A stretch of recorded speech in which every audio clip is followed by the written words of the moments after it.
The way we're looking at Cameron's death is that he only lived 20% of his life. That only 20% of his life was lived. He had 80% of his life to fully live. Assalamu alaikum and welcome back to my YouTube channel. Today's video is going to be a little more serious and it's about the recent death of a young man named Cameron. Look, I know it's a serious video, but since when did this channel become a news station? This young man died at the age of 20 in his sleep. Now, I'll be honest with you. When I first heard that a Disney star died, my first immediate reaction was Illuminati, bro. Illuminati, straight up Illuminati, because guess what? Disney stars are dying young and the entire Disney industry is so satanic that they finally got to them. I bet you it was a suicide. I bet you it was a suicide or a sacrificial ritual, but that wasn't the case at all. In fact, it was a seizure. And there's so many people who suffer from epilepsy and just seizures overall that my heart and prayers go out to them and their families, because a seizure is so uncontrollable. You don't even know when it's gonna come or how it's gonna come, and there's no even method to stop it from happening. Sure, you could take some medication, but there's no guarantee of it actually stopping. So this young man was reported to die earlier today. I can't even imagine what a family has to go through to bury their own child. Just think about it. Like, imagine a person burying their child. As a parent myself, I couldn't imagine burying my own daughter. The reason I'm making this video is not to talk about epilepsy or seizures or burying your children young. It's about dying young. And there's so many who typed, he died young or he was so young. But the truth is that age is relative. I want to talk more about that in this video. The truth is this: death and our life is not in our control. Life and death is not in our control. It belongs to the Almighty. Everyone has an expiration date on them, and it's a number that they can't even see. It's something that only the Almighty knows when it's going to be. Now, for some reason, we've been programmed to believe that we all are supposed to live to like 100 years old. Anyone dying before that is somehow dying before their actual time. No one knows when they're going to live until. And we are foolish to put a label on the actual date of someone's death. We should never think that someone is going to live to 100 years old. I want to talk about Cameron Boyce's death and how Cameron Boyce actually didn't die young. What the hell do you mean he didn't die young, bro? He was 20 years old. Of course he was young. See, that's the thing, and that's what I want to explain exactly. You see, our life spans from here all the way till here. This is 100% of our life. Now, you and I think for some reason that we're supposed to live until 100 years old, and if we died at 70 years old, well, that means we lived 70% of our life, and you know what? That's pretty good. Maybe we died at 60 years old and we lived 60% of our life, and you know what? That's not too bad either. The way we're looking at Cameron's death is that he only lived 20% of his life. That only 20% of his life was lived. He had 80% of his life to fully live, but guess what? He couldn't live that because life sucks, everything sucks, and if there is a God, why would God take someone so young? Life and death is not in our control. You had no control over being born, and you have no control over dying. You see, the truth is this: Cameron lived 100% of his life. He lived a full 100% of his life. We're all somehow deluded that we're gonna live really long, but the truth is we don't know when we're going to die,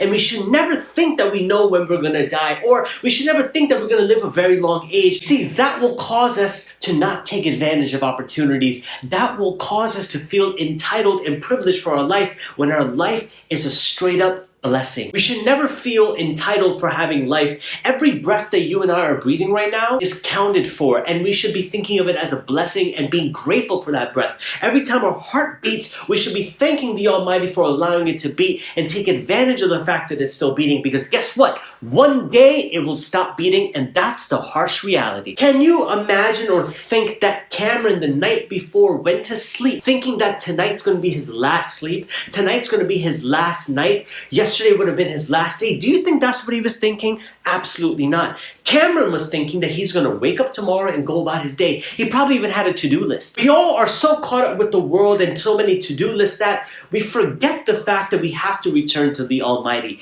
Every single one of us has to return to the Almighty, and whether you like it or not, whether you like to not think about death or whatever the case might be, him dying so young is a sign for all of us that it could happen to any one of us. That this is a sign for you and I, life isn't promised. If anything is promised, it's death. And that's not a gloomy way of looking at things. It's a realist way of looking at things. Instead of you hiding and covering your eyes from death and not thinking about death and not wanting to listen about death and being scared of death, instead of being afraid of this monster and hiding under the sheets thinking that the boogeyman will go away, instead find some answers. Go on a little spiritual journey. Look around. Ask questions of what happens when you die, or why am I even alive in the first place? Ask purpose-filled questions. Find out those answers. I'm not going to say that you should pick Islam. I'm saying go on a spiritual journey, because guess what? That's what happened to me. I went on a spiritual journey myself and I discovered Islam. And I want you all to know out there right now that Cameron's death would be going in vain if this didn't wake all of us up.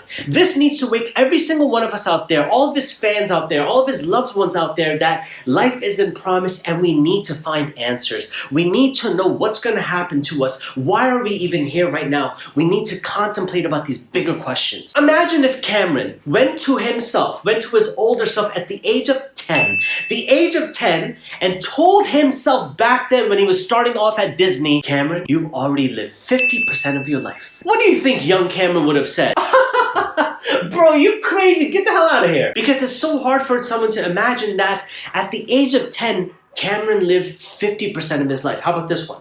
Let's suppose at that ripe age of 15, today's Cameron was to go back, or if you and I could go back and tell Cameron, at the age of 15, bro, listen to me, cherish your life because you've already lived 75% of your life. You only have 25% of your life left. This is what Cameron would have done. Security! Because a thought like that is literally crazy. No one can believe or imagine what percent of their life they're on right now. No one knows what exact percent they're on right now. We all believe that if you are 30 years old, that you've lived 30% of your life and you have 70% of your life remaining. But the truth is, we don't know. The truth is that Cameron lived 100% of his life. Whether you like it or not, Cameron lived until the Almighty wanted to call him back to himself. And Cameron lived 100% of his life at the age of 20. The question that I want to pose to you and myself is, what percent of our life have we lived? What percent of your life are you and I on right now? And the answer is, we don't know. And we should never take whatever percentage we're on right now for granted. We should never think that we are going to wake up tomorrow, because guess what? That's entitlement. And just like Cameron and just like so many other people, there's so many people who are entitled to life, and none of us should be entitled to life. Just know that everything is a blessing, a mercy, and a favor from the Almighty. When the angel of death comes to take your soul, it is over for you. You will be returned back to your Lord, and your body will return back to its ground. So my biggest advice to you all out there who are living purposelessly and who are doing whatever they want, YOLO! Please, don't let Cameron's death and all those who actually die at a younger age go in vain. Start contemplating about your life. Start asking those tougher questions as to, why am I here? What am I doing over here? Is there a creator? If there is one, what does he want from me? Why is there a creator? How do I know there's a creator? Contemplate these tougher questions. And believe me, there are answers out there. I found them, and I know that you can as well. In all seriousness, bro, I know this is a really serious video. That stain on your shirt is really bothering me. Life is short and we should appreciate it. Never go to sleep thinking that you're going to wake up in the morning, and never spend your morning thinking you're going to make it to the evening. Be grateful for what you have. Live every moment to its peak, because you're taking advantage of this life in a positive manner. Do good for yourself, do good for others, and say what you want. But Cameron left a really positive legacy in this world. He was involved in so much charity work and feeding the homeless as well, and starting organizations and backing up other organizations as well. I don't know what his end is going to be, but I can tell you this much, that he's left a good legacy in this world at such a young age, and I encourage us to do the same. Jazakallah khair, guys, for listening and watching this video. It's super sad that we have to make videos like this, but the reality is that we have to talk about these moments. These are very uncomfortable topics, but someone has to talk about them. Otherwise, we keep covering our heads with that bed sheet thinking that the monster will go away, and it never does. I'm not going to ask you to subscribe. I'm not going to ask you for a thumbs up. I am, however, going to ask you to share this video. Share this video with those who are fans of Cameron Boyce, and share this video with loved ones who you wouldn't want to lose. And tell me in the comment section below, have you watched any of his work? Were you a fan of his work or his movies? Tell me in the comment section below. And if you have nothing positive or good to say, especially in a moment like this, I humbly ask you and request you to please remain silent. Cameron's family may or may not watch this, and if they did, trust me, they would read the comments. Please don't leave anything rude, harsh. Instead, make a dua, a prayer for the family, and ask the Almighty for patience for his family. And don't say anything rude of the deceased. Say positive things about him and his work and his family, and make a dua, make a prayer for all those parents who also have lost their children. I love you all for the sake of Allah, and until next time, I'm out.